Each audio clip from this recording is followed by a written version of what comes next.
In the past months, the gesture drawings were all over my sketchbooks. After a few months of practices, a lot of quick gesture drawings, I can see significant improvement in drawing poses.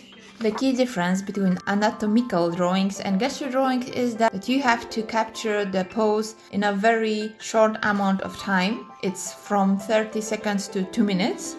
And you are focusing on emphasizing the movement and capturing the essence of the pose rather than drawing anatomical details. The easiest way to make it is by drawing the line of action.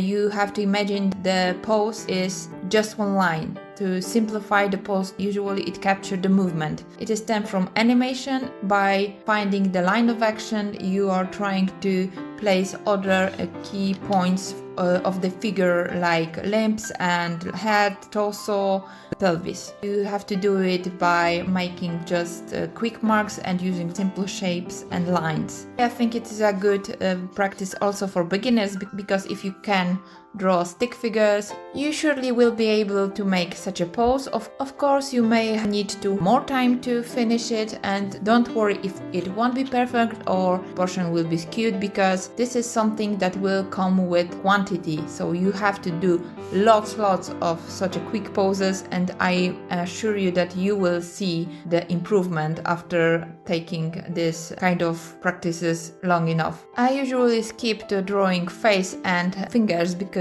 it always takes too much time, and when you have such a limited time, you just want to focus on the key elements. It is the best using simple shapes and simple lines, focusing only on S-curve, C-curve and straight lines.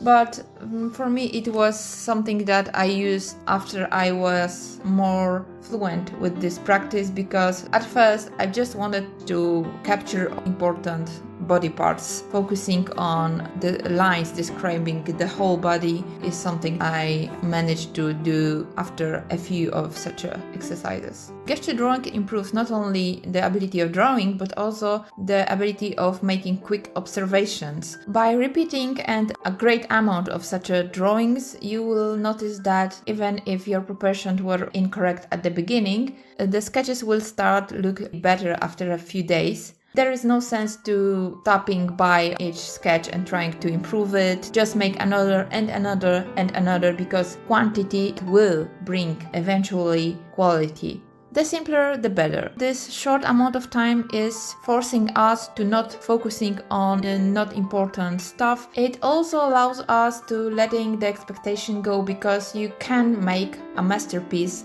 in just 30 seconds or 2 minutes. You don't have time thinking about your lines. You just have to do it, to make your mark. So if you are afraid to make mistakes, I think this is a great exercise for you. It will be a lot of fails for sure. It is a normal thing in a creative process. The more fails you make, the quickest you will learn. You will learn drawing by drawing.